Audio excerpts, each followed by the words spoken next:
In the previous video, we showed how you could use Circuits.io to map 3D models to your EAGLE components. In this video, we're going to see just how easy it is to push those 3D models to Fusion once we have our managed library mapped. So here we have a very simple 555 timer design, and if we go to the board, notice that I have my outline, I have my polygons. Now this design has already been mapped to a managed library. So let me go ahead and open up my browser. And here is the library that it has been mapped to, is designblock_3D_test. You'll see that all of the packages have models and that they have been updated to version 2. Okay, we can confirm that just with this one other part here. Notice there's no exclamation marks anywhere here, which is a key point. That lets you know that everything has been mapped.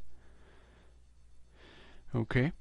And now if we go to EAGLE, we go to the board, using the info command, we can see that all of our components are mapped to version 2 of designblock3dtest.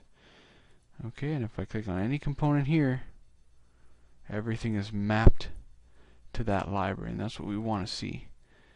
Okay, it's going to make it very easy to push the components to Fusion. So now what we'll do is we'll go click on Fusion Sync. We want to create a new Fusion design in this case. If we were to link to an existing Fusion design, the procedure would be the same. Click Next.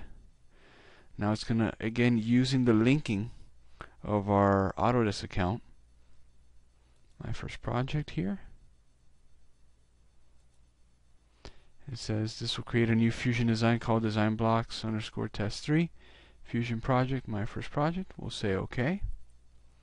And you'll notice that now we have check marks because everything has been mapped, which we did according to the instructions in the previous video. Now we will click Push. Now we can see that our board has been successfully pushed to Fusion 360. We say OK. Now we switch over to Fusion. I'm going to close this. Switch over to Fusion. Now here in Fusion we see data in this folder has been updated. We say Refresh.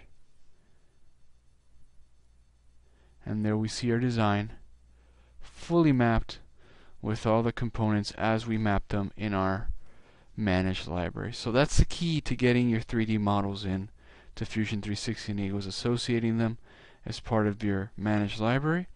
And as you can see, we can very easily rotate. We can see the model well. We see all the pins are in the right places. So this is ready to have an enclosure designed around it.